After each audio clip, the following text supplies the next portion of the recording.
PoK की। Pakistan occupied Kashmir में आखिर कैसे हंगामा मचा हुआ है और कूच हो रही है सीधे इस्लामाबाद तक।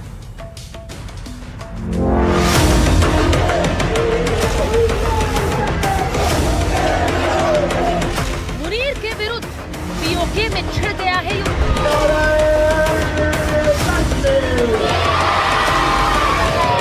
सड़क पर आवाम। मुनीर को बगावत का पैगाम।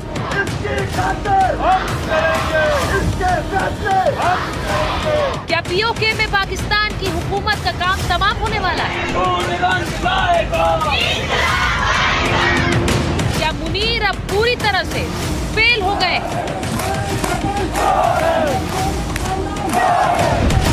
क्या फेल हुआ मुनीर अब खूनी खेल दिखाने वाला है?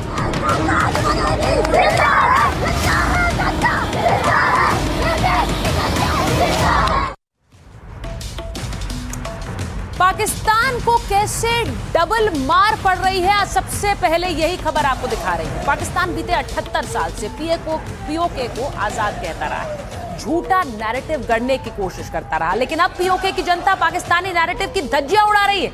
लोग दो टूक कह रहे हैं कि पीओके तो पाकिस्तान के जबरन कब्जे में है और बड़ी मार्च का ऐलान कर दिया। तस्वीरें पूरी दिखाइए।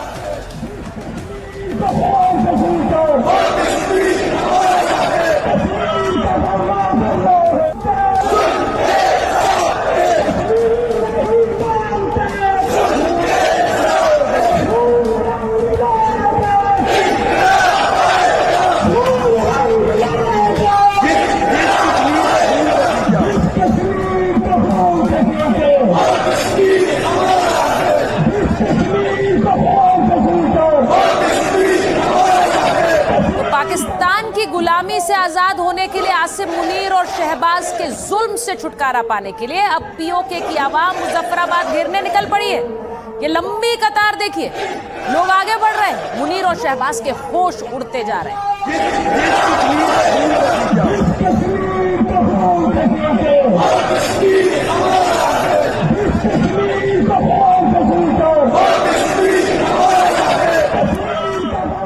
तस्वीरें पीओके के लोगों की दिखाती हूं। मुजफ्फराबाद कूच के बीच की तस्वीरें आपको दिखा रही हूं। प्रदर्शनकारियों ने पाकिस्तानी फौज और सरकार को खुली चुनौती दे दी। वो कह रहे हैं कि जो वर्दी वाले भेजे हैं, अगर उनमें हिम्मत है तो लॉन्ग मार्च रोक कर दिखाएं। ये तस्वीरें भी जरा देखिए।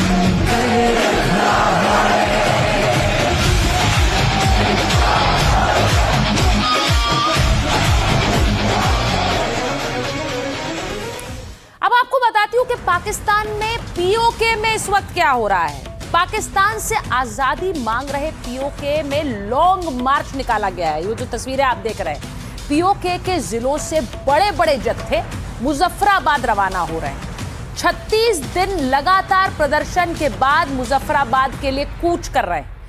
जो जॉइंट अवामी एक्शन कमेटी के हाथों मार्च की अगुवाई है, जेएएसी यानी जॉइंट अवामी एक्शन कमेटी मुजफ्फराबाद में असेंबली घेरने का प्लान कर रही है। आजादी के लॉन्ग मार्च में करीब 1.5 लाख लोग शामिल हैं। ये अपने घरों से निकल पड़े हैं और ये कह रहे हैं हमें आजादी चाहिए, हम पाकिस्तान नहीं है। लॉन्ग मार्च में लोग महिलाओं और बच्चों के साथ शामिल हैं। पाकिस्तानी फौज मार्च मुजफ्फराबाद पहुंचने से रोकने पर अड़ी हुई है। अब रास्ते में क्या किया गया है? पाकिस्तानी रेंजर्स, फ्रंटियर कोर और पुलिस को तैनात कर दिया। अलग अलग इलाकों में 17,000 से अधिक जवान तैनात किए हैं। पाकिस्तानी फौज ने रास्ते में बैरिकेड्स लगा दिए, कंटेनर खड़े कर दिए। फौज बैरिकेड्स तोड़ने वालों पर गोलियां चलाने को भी तैयार है। अब रावलकोट में पाकिस्तानी फायरिंग में 9 लोगों की मौत भी हो गई। आपको बताऊं कि 5 जून से अब तक पीओके में 24 प्रदर्शनकारियों की हत्या हुई है। मुनीर के जुल्म के बाद भी प्रदर्शनकारी झुकने को तैयार नहीं। अब ये जो जॉइंट अवामी एक्शन कमेटी के नेता हैं, वो कश्मीर का पाकिस्तान हुकूमत को सीधे सीधे चैलेंज दे रहे हैं कश्मीर से। आमान कश्मीरी ने कहा कि हर किसी को आजादी का हक है। अब पाकिस्तान का अवैध कब्जा बर्दाश्त नहीं है। तो अवैध कब्जा पाकिस्तान का बता रहे हैं पीओके के नेता। आपको दिखाती हूं, पीओके के लोगों ने आज लॉन्ग मार्च निकाला। जिस तरह का समर्थन मिल रहा है उसमें बच्चे भी हैं, बड़े भी हैं। लोगों को डराने धमकाने की कोशिश हो रही है, लेकिन एक छोटी सी बच्ची ने बता दिया है कि कोई डरने वाला नहीं है। जरा सुनिए। मेरा नाम मारूफ और मैं क्लास 9th में पढ़ती हूँ। मेरी आप सबसे गुजारिश है, हमें कल भी रोका जा रहा था कि आप धरने में ना जाए। एक्शन कमेटी ने ऐसा क्या गलत किया? वो तो हमारे अवाम के हक के लिए आवाज उठाए और वो कह रहे हैं, खबरों में कह रहे हो कि अगर जो लड़के हो, जो बच्चे एक्शन कमेटी में आए हुए, अगर वो पीछे ना गए, उनके पेफॉर्म्स नहीं माने जाएंगे, उनकी चीजें नहीं मानी जाएंगी, उनके शनाख्ती कार्ड नहीं मानेंगे। ये पेफॉर्म है हमारे। अगर हमारे पेफॉर्म नहीं माने जाएंगे, जाए आप लोग के पेफॉर्म अपनी मर्जी से जिया। हमें आपके पेफॉर्म्स की भी जरूरत नहीं है। आपने सुना बच्ची क्या कह रही है? वो कह रही है हमें अपने पेपर भी नहीं चाहिए, आप हमें डरा रहे, धमका रहे हैं। हम डरने वाले नहीं हैं, ये स्कूल जाने वाले बच्चे हैं। और सीधे सीधे अब जो मार्च निकल रहा है उसमें ये भी शामिल हो रहा है। पीओके के लोग पाकिस्तान से आजादी तो लंबे समय से मांग रहे हैं, लेकिन अचानक इसकी मांग तेज हो गई। इसकी वजह है पीओके में होने वाला चुनाव। बवाल की ताजा वजह 12 विधानसभा सीटों का एक विवाद है। सभी 12 सीटें पीओके पहुंचे शरणार्थियों के लिए आरक्षित हुई। फौज इन पर अपनी पसंद के नेताओं को जितवा देती है। ये नेता लाहौर और कराची में रहते हैं, ये लोकल नेता नहीं होते, लेकिन सरकार यही करती है कि अपने लोगों को वहां जितवाती है। शहबाज ने 2025 में कहा था कि बिजली आटा सस्ता करेंगे, लेकिन पाकिस्तान सरकार ने ये वादे पूरे नहीं किए। बिजली पीओके में बनती है पर महंगे दर पर दी जाती है। पीओके को छोड़कर पूरे पाकिस्तान में बिजली पर सब्सिडी दी गई। आटे पर भी पीओके के लोगों को कोई सब्सिडी नहीं मिलती। इन वजहों से पीओके में पाकिस्तान के खिलाफ गुस्सा बढ़ता गया है। पीओके के लोगों का इल्जाम है पाकिस्तान सिर्फ संसाधनों को लूटता है। अब पीओके में पाकिस्तानी सेना बाहर जाओ के नारे लगातार गूंज रहे हैं। पाकिस्तान के जनरल आसिम मुनीर ने फौज भेजकर पीओके की आवाज दबाने की कोशिश की, लेकिन चाल तो उल्टी पड़ गई। जरा सुनवाइए किस तरह के नारे लग रहे हैं। ये वतन ये वतन इसकी खातिर हम लड़ेंगे, इसकी खातिर हम लड़ेंगे, इसकी खातिर हम लड़ेंगे, इसके फैसले हम करेंगे, इसके फैसले हम करेंगे, इसके फैसले, इस पे हुकूमत हम करेंगे, इस पे हुकूमत हम करेंगे, इस पे हुकूमत हम करेंगे, इस पे हुकूमत हम करेंगे। कुछ और तो अक्सर होता है, कुछ और तो अक्सर होता है, पर तुम जिस लम्हे में जिंदा हो, ये लम्हा तुमसे जिंदा है। तुम जिस लम्हे में जिंदा हो, ये लम्हा तुमसे जिंदा है। ये वक्त नहीं फिर आएगा, ये वक्त नहीं फिर आएगा। अपने करने कर गुजरो, जो होगा देखा जाएगा। कश्मीर। पीओके में 35 दिन से प्रदर्शन चल रहा है। इससे पाकिस्तानी फौज बौखलाई हुई। प्रदर्शन को कुचलने के लिए पाकिस्तान कुछ भी करने को तैयार है। मुनीर के एक्शन प्लान पर खुफिया सूत्रों ने बड़ा दावा किया है। मुनीर पीओके का आंदोलन जड़ से खत्म करना चाहते हैं, क्योंकि ये बहुत लंबे समय से लगातार पाकिस्तानी सेना को तंग किए हुए हैं। अब फौज वहां की जो नेता हैं उनको खत्म भी कर सकती है, ऐसी भी खबरें। पाकिस्तानी फौज ने आईएसआई को मर्डर प्लान बनाने के लिए भी कहा है, ऐसे पाकिस्तान से खबरें आ रही। मुनीर ने फौज और आईएसआई के बड़े अफसरों के साथ बैठक भी की और बैठक में फौज को बर्बरता की एक खुली छूट का ऐलान किया गया। जो पीओके के नेता हैं कत्लेआम के खतरे से पूरी तरह वाकिफ भी हैं। नेता भी मार दिए जाएं तो आंदोलन नहीं रोका जाएगा, ये वो खुद बयान दे रहे हैं, क्योंकि वो कह रहे हैं कि हमारी जान पर खतरा है, हमें मारने का प्लान बनाया जा रहा है, लेकिन उससे फर्क नहीं पड़ता। पीओके के आंदोलन को मुनीर ने इज्जत का सवाल बना लिया। अब ये फील्ड मार्शल मुनीर नहीं चाहता कि जेएसी की कोई भी मांग मानी जाए। इसके लिए शहबाज पर भी दबाव बनाया गया है और वहां पीओके के नेताओं की मांग मानने से मुनीर को अपनी भी छवि खराब होने का एक सीधा डर है और इसीलिए बाकायदा अब वहां पर कत्लेआम मचाने का एक प्लान बनाया जा रहा है। अब सोचिए कि जब लाखों लोग सड़कों पर उतर आएंगे तो पाकिस्तानी सरकार और फौज के लिए बहुत बड़ा खतरा है। पीओके के लोगों के इस लॉन्ग मार्च में पाकिस्तान खून खराबा मचाना चाहता है। इसके लिए वो दो तरीकों पर काम कर रहा है। वो जिस पहले तरीके पर काम कर रहा है वो बेहद खतरनाक भी है, क्योंकि बलूचिस्तान में मारे गए फौजियों के शव मुजफ्फराबाद में फिकवाए जा सकते हैं। मुनीर की आर्मी ये कह सकती है कि फौजियों को लॉन्ग मार्च में शामिल लोगों ने मार दिया, जबकि वो बलूचिस्तान में मारे गए फौजी हैं।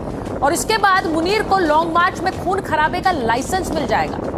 दूसरे तरीके के तौर पर उसने लश्कर के आतंकियों को एक्टिव कर दिया है। ये लॉन्ग मार्च में शामिल लोगों को निशाना बना सकते हैं। तो आप सोचिए कि हो क्या रहा है।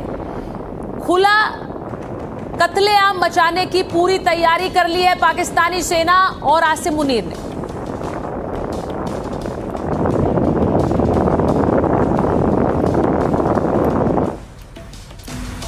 अब पीओके की आजादी की मांग से पाकिस्तान टेंशन में। पीओके का फिसलना पाकिस्तान के लिए बहुत बड़ा झटका होगा।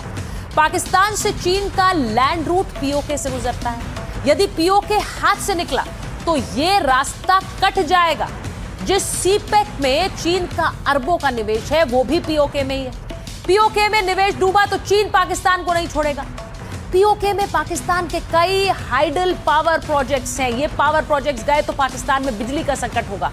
सेना पीओके के नाम पर ही पाकिस्तान में दबदबा बनाती है। सेना आवाम को पीओके के नाम पर ही बेवकूफ भी बनाती है। पीओके हाथ से निकला तो सेना के खिलाफ भी गुस्सा फूटेगा।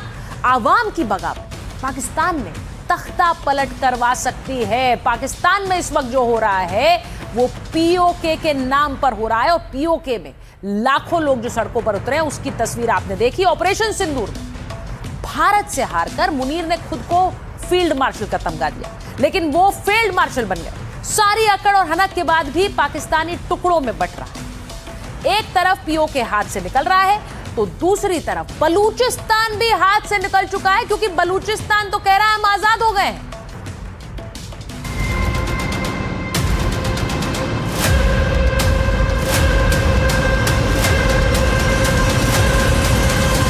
एक लाचार प्रधानमंत्री,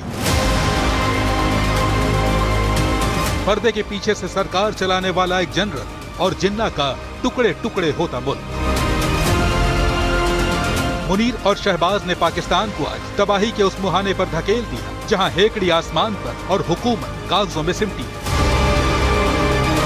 जिस बलूचिस्तान को पाकिस्तान अपना सबसे बड़ा सूबा कहता था, वहां से हुए आजादी के ऐलान ने इस्लामाबाद से लेकर रावलपिंडी तक के होश उड़ा दिए। पाकिस्तान से अपनी आजादी का ऐलान बलूचिस्तान ने डंके की चोट पर किया है। बलूच नेता मीर यार बलोच का दावा है कि बलूचों ने नया राष्ट्रगान, नया झंडा जारी कर दिया है। रिपब्लिक ऑफ बलूचिस्तान ने अपनी नई करेंसी भी लॉन्च कर दी है। इस मुद्रा को नाम दिया गया है बलोची फलूस। दावा है कि बलूचिस्तान के 85% हिस्से पर अब बलूचों का कंट्रोल है। अंतर्राष्ट्रीय स्तर पर बलूचिस्तान को अब तक देश की मान्यता भले न मिली हो, लेकिन पाकिस्तान के अपने ही उसकी संप्रभुता के चीथड़े उड़ाने का ऐलान कर रहे हैं। पंजाब के कसूर में दहाड़ते हुए मौलाना फजलुर रहमान ने सीधे आर्मी चीफ आसिम मुनीर को औकात याद दिला दी। आपने अगर सियासत करनी है तो वर्दी उतार कर आइए, इलेक्शन में हिस्सा लीजिए, पता चल जाएगा कि वर्दी वाले को लोग क्या वोट देते हैं।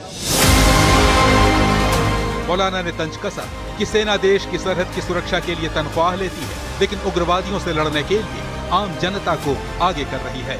मेरे खून पसीने के टैक्स से इसी बात की नहीं तो तनख्वाह ले रहे हो, लेकिन हमें कहते हो कि तुम लश्कर निकालो, तुम असलहा लेकर मुसल्लह गिरोहों के खिलाफ लड़ो। मैंने कोई तनख्वाह नहीं ली, मैं कोई लश्कर नहीं बनाऊंगा। तुम चले जाओगे, तुम मेरी सरजमीन को आने वाली नस्लों तक जाती दुश्मनियों की तरफ धकेल रहे हो। हाथ में कटोरा थाम कर खड़ा पाकिस्तान आज उस दौर से गुजर रहा है जहां एक तरफ जनरल मुनीर सत्ता के गलियारों में धौंस जमा रहे हैं, तो दूसरी तरफ पीओके से लेकर बलूचिस्तान तक जिन्ना लैंड के बंटवारे की कहानी लिखी जा रही है।